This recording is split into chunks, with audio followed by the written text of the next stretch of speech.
Okay, it's time for the Podkatz with Jason Katz, with your host, Jason Katz.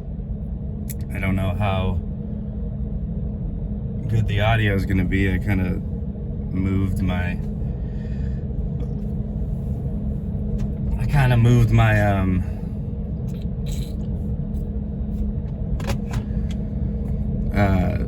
camera holder thing, or phone holder thing, to the side view window so you guys could get some sort of movement, but it's like right in front of my face. We'll see. Maybe this makes it better. I don't know. Today is July 23rd, 2026. It's a Thursday, as always. I'm on a ferry, and yeah, things are going well. I mean, last week I had my first sold out show,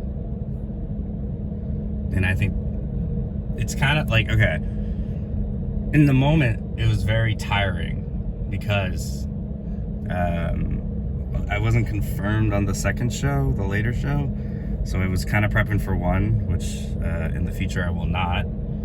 But it reminded me of, like, you know, when you like work at a restaurant, you know, you work from like 5 to midnight, or like 4 to 3 a.m., right? When you're like a bartender or like a kitchen person. It's that, and it reminded me that is the shift. I guess I can speak openly about it. I opened for this wonderful comedian named Eliza Schlesinger, who is very famous, and she is very good at what she does. And it was kind of like, dude, I feel like I'm coming down from like peak acid, or like heroin, or I've never done heroin, but like, you know what I mean? Like everything just seems different now in terms of comedy. Like, I was around a high level. It's kind of like when you're, I don't know, you're like playing Pee-wee, or like Little League, or like Pee-wee football, and then like a player from like this professional team comes in, and you're like, oh crap, this is different. Like, they're playing, you know what I mean? Like, if someone like plays catch, if you've ever caught a ball that a pro athlete has tossed you, right? Like, sometimes if you are in the outfield section at a Mariners game, they'll warm up by playing catch with each other in like the outfield, and then sometimes they'll throw the balls to like fans in the stands before the game, and like you catch the ball and you're like, oh, that casual throw was like way more impact than what I'm like used to. That is basically the best I can explain being around Eliza and her feature Hunter. I think that was his name. No, I'm just kidding. I'm pretty sure it was Hunter. Anyways, there's just so much I was not aware of. There's so much I'm not doing. And there's so much I need to do to achieve that level. Like, honestly, like, it's not in Seattle.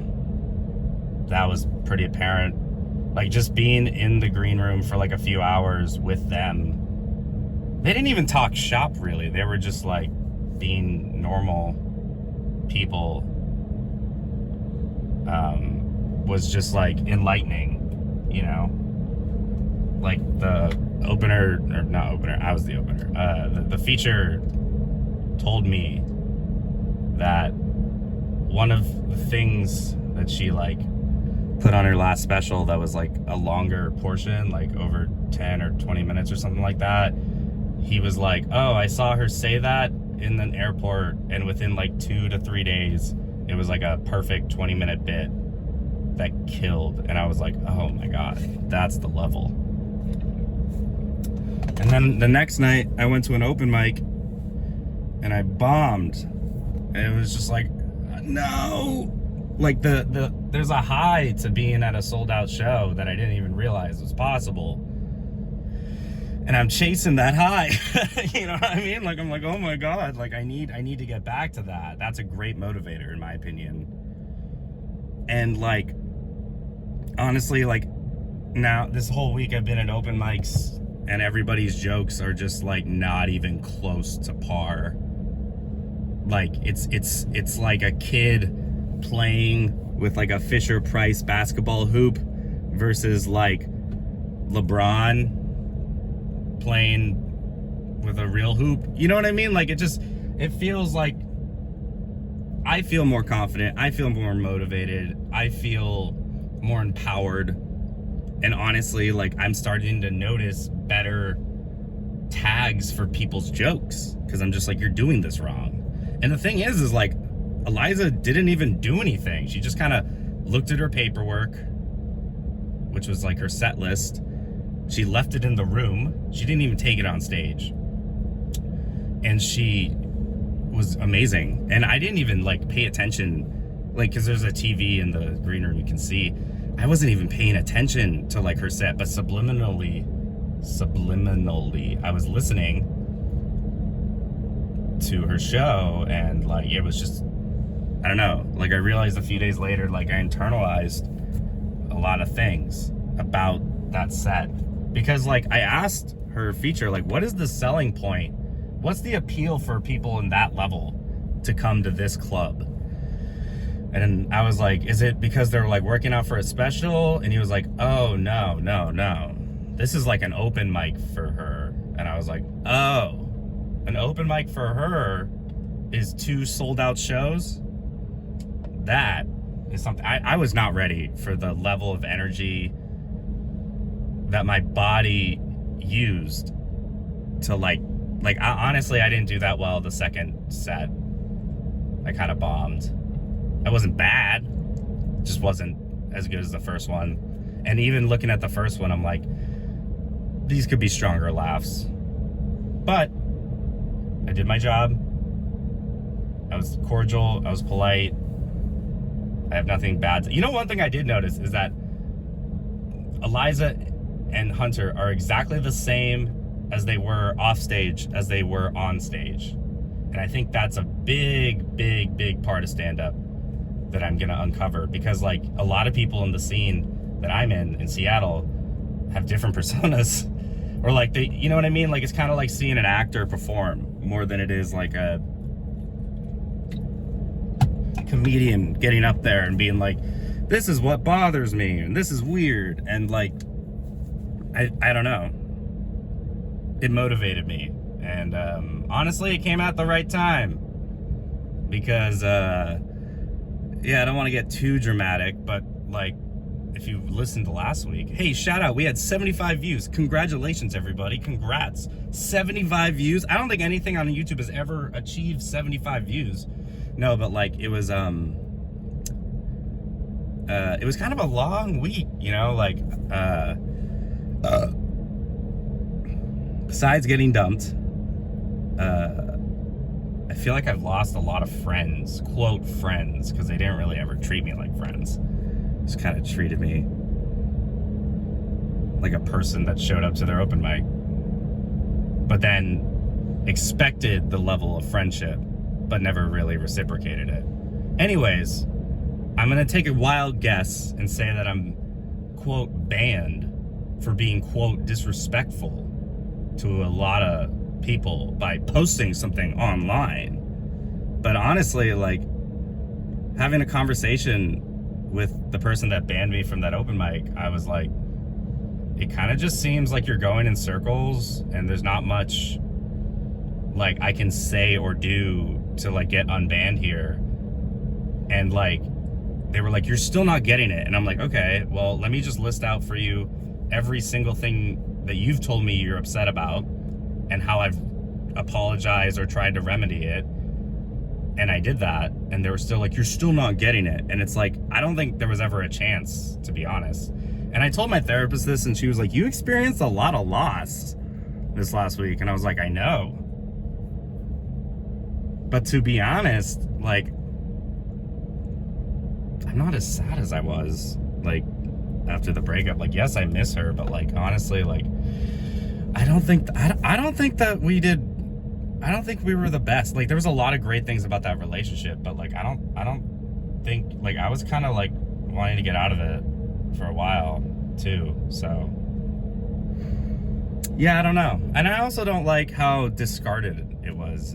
It's a lot of things, in my opinion, and maybe this is just me having bad experiences with relationships, but usually when someone's in a relationship at the level of girlfriend, boyfriend, you give them maybe one warning. Like, am I wrong for saying that? Like I didn't really get any grace in the situation. Like, it was just like, oh, you did something bad. Not even to her. Didn't even concern her. It was like, you shoplifted. It's like, okay, I won't do it again. Or, you know what I mean? Like, there was no like, oh, let me remedy this. It was just like, I don't think we can be apart. Which, sure, you know, maybe cut it off early, but like, I don't know. I would give somebody grace. And there's nothing knocking the person I was dating. I don't know what I'm talking about at this point. This is kind of a off the rails conversation. I have a competition tonight, and I'm more nervous about seeing this person I don't like that's loud than I am in the competition. But I was at a roast. I did a roast this weekend for the first time, and I was good at it. And I prepared like maybe 20 minutes during the roast waiting for my turn. And I was like, what if I had like a week or something to prepare this? So that's a new avenue I'm gonna pursue. But I replaced the person that I don't like that's loud because they had another thing or something. And the person whose roast it was like, oh, so-and-so couldn't be here, so Jason stepped in. The reason Jason didn't want to come is because like Jason doesn't like this person and they don't like Jason, and I can only describe this as like an autism off. And I think that's so funny because it's so true. Like it's literally just like it's just very childish. And like, I don't really want to delve into that. I'm not trying to ignore the emotions. I'm trying to sit with them and move on from them. But again, I might wear earplugs or something. I don't know. My point is that I should be focusing more on my set. I should be focusing more on the things I can control. Like making people laugh. I'm gonna try my best tonight because I need a place. And I actually, for the first time ever, I have people coming to support me, I feel like, or at least people are coming because they were like, I want to see Jason. And that's new as well. So a lot has happened in the last week. You're ruining my fucking Podkatz with Jason Katz. Fucking car alarm. Dude, why are there car alarms? No one's ever done anything to protect car alarms. But yeah, but going back to the guest spot, it came at a good time because like my friends were, or quote friends, were like, I think these people are taking it so seriously. Like it's not a big deal. It really isn't. No one got hurt. Even if these videos get views in a few years, even if it happens this year, like, I don't think it fucking matters. I didn't dox them. And even if they do get some hate from online, like, nobody really cares, you know? Like, there's so many bigger fish to fry. I mean, the internet's a toxic place, but like, I don't know. I feel like it's more that I made people's quiet behaviors public. And like, that kind of is the standard now, considering how connected we are. Like, I mean, honestly, like, I always like to think that the camera phone, like the smartphone with a video camera, is this society's version of the Wild West having a handgun. You know, everyone was a cowboy and they had a handgun, right? And they're like, we'll solve it this way. But now it's like everyone's got a camera, so it's like, be on your best behavior more. Or be on better behavior. Anyways, they banned me, and then I went and did the guest spot, and it just, like, it just looked better. You know what I mean? Like, it just like, oh, who won that situation? Oh, I did, because I did my first sold out show, and y'all are, I don't know, performing for like 10 people. Like, congrats, I guess. You know what I mean? Like, and there's no winning or losing. How is that still going on? Dude, fuck the car alarm. Somebody needs to do something. This is just ruining everything. Anyways, we've been talking for 15 minutes. One thing my therapist tried to make apparent was like, don't make this a winning or losing thing, and also don't make this like a so much noise. Anyways, what am I trying to say? Like, she was like, oh, your examples of dealing with anger, your examples of dealing with pain and emotions are from your parents, and they did not do it well.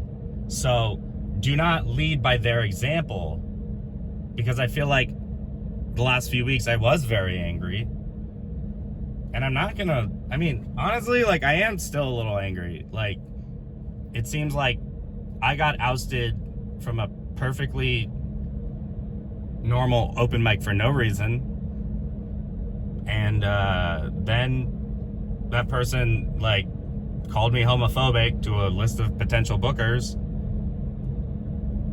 and when I was like, hey, let me explain my behavior, people were like, whoa, Jason, why are you acting so crazy? Like, are you gonna do something crazy? Like, no, like, I'm just calling it where I see it. You know, like, there's no reason in keeping all this anonymous when you're a piece of shit. Either way, I feel like I was validated because I did my first sold out show, and like, it made me believe in myself. Like, whether Eliza just looked at my Instagram profile or actually saw some of my work, she had enough grace to let me do a guest spot, which I think is important, because that is how you build the next generation of comedians. And, you know, I was watching some Streamer University like clips on TikTok, and this guy Ludwig, I think his name, he was like teacher of the year for Streamer University, and he was talking to this person about how like everything fades.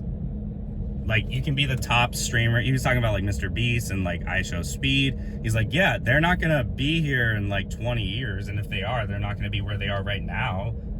And that's so true in everything. It's more apparent in athletics, right? Like, everyone's in their prime, but then you see, you know, I love this athlete, but like, you see Chris Paul at 40, and you're like, oh my God, he's not playing like Chris Paul in his 20s. It's like, no shit, his body's different. Still though, Chris Paul could be crippled and like in a wheelchair and still play better basketball than most people on the planet, is what I'm trying to say. That's the professional level, like, of entertainment, sports, anything. Like, I may not be, who's the guy that said this?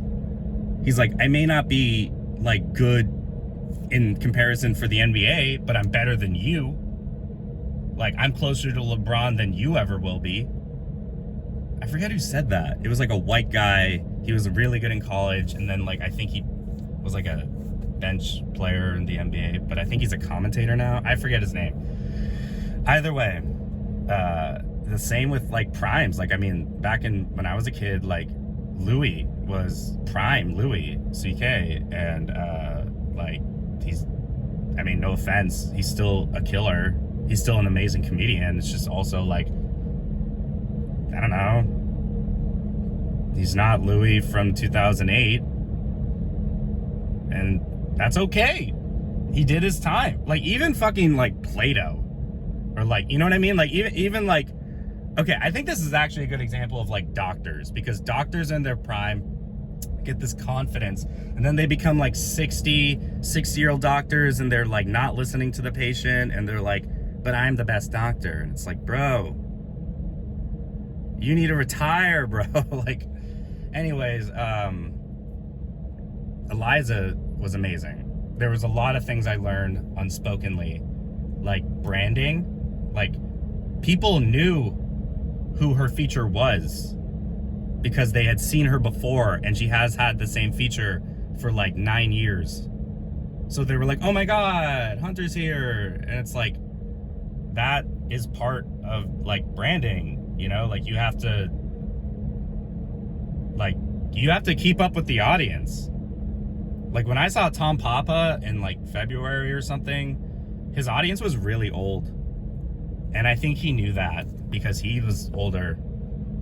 And most of his material was kind of about, I mean, if I remember correctly, it was kind of about his kids being adults or something, which I think more of the audience could relate to because they're older people. And it's just like, you grow with an audience. But the thing that you have to realize is that none of this applies to Jason Katz. I will always be a staple. No, I'm just kidding. I'm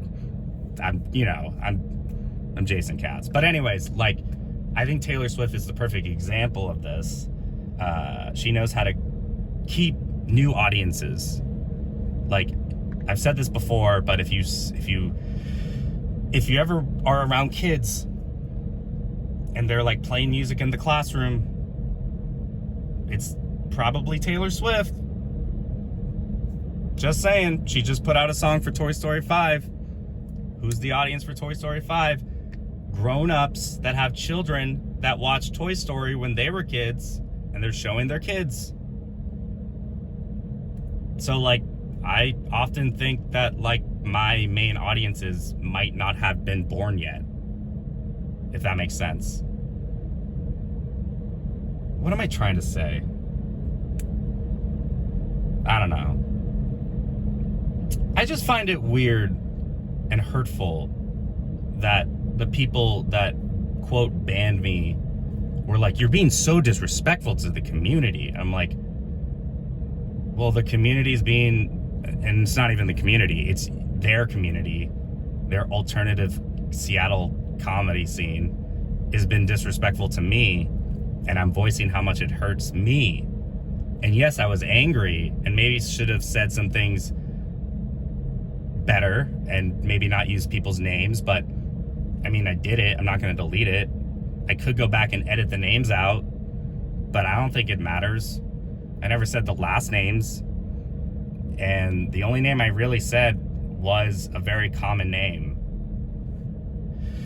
Honestly, it's interesting because, like, it does seem like they were just looking for an excuse to ban me, because, like, some people came up to me and they were like, oh, like, so-and-so who banned you, like, has always kind of said shitty things about you, and it feels like they were just looking for an excuse to get rid of you. And it's like, yeah. And I told them that, and they were like, no, I would never. But honestly, there's a lot of performative people in this scene. Crazy, right? Performative people at performing arts. But that's sometimes Seattle comedy is more poetic and less about jokes. And I hate that. Because even Seattle audiences sometimes don't even know if they can laugh at jokes. Even if it's like a good joke. I've had to like rally some crowds sometimes because I think the city itself is pretty done. Like, there's no community. A lot of people that live here in Seattle move here for work. There's a lot of places that are losing businesses, but they're getting apartments. And so these apartments are kind of these community dead zones. There's a name for this. There's a sociological term for this that I've seen, but I don't know what it is. But it's like I was talking about it last night with some comics, and I had a show at this place called St. Andrews, and it's like on the 99, but it's like kind of by Green Lake. But like, there's nothing in walking distance. The apartments that are there, the homes that are there, have like a 7-Eleven and Green Lake, and like that's kind of it. There is no like, oh my god, like let's go catch a show, because like, well, like Seattle real estate is everyone. Here's how you know the business is not doing well. They're going out of business because the lease renewal. That is usually when it happens. They get a lease renewal. It's insanely high rent. People are like, what the fuck? And then they're like, I guess I gotta close down. Or it's people that are retiring. Like my job is to go to stores and stuff, and I've seen stores close. Some of them for financial reasons, some of them for like others. And one of them, I was like, oh, sorry for your loss. And they're like, no, I'm retiring. And I'm like, oh, okay. A lot of people are calling it quits just to retire. Anyways, Seattle is a bunch of old rich people and people that are flown in to do tech. And that's hard to build a community, because I feel like when these like older buildings were built, they were centered around like, well, where's the like church and grocery store? And I don't like bringing church into community, but I mean, it is historically, it's always been around the church. Like Manifest Destiny, that painting of Manifest Destiny where like that giant lady, angelic lady is walking, is a metaphor for like the church spreading in America. And honestly, like I mean, I don't like Christianity, but like at least there was a place to gather, you know? I think the problem is now in Seattle, like you have like people living in places where there's no place to gather without spending a bunch of money.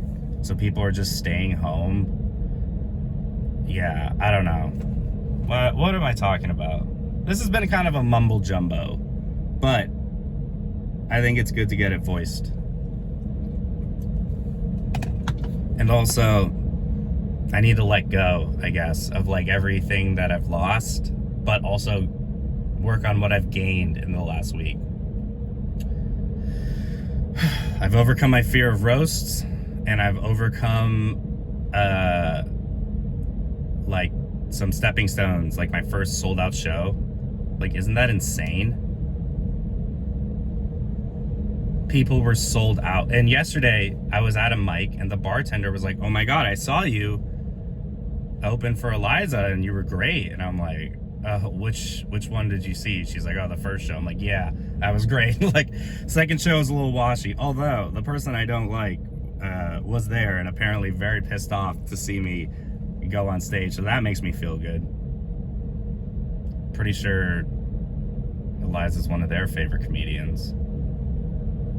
I shouldn't focus on this person. I think the only reason I do is because they're loud. They make people focus on them, which is cool, but like, it's kind of a cheap trick, right? Like, it's like, I don't know, I can be loud if I want to. I'm more impressed by their ability to be loud that much.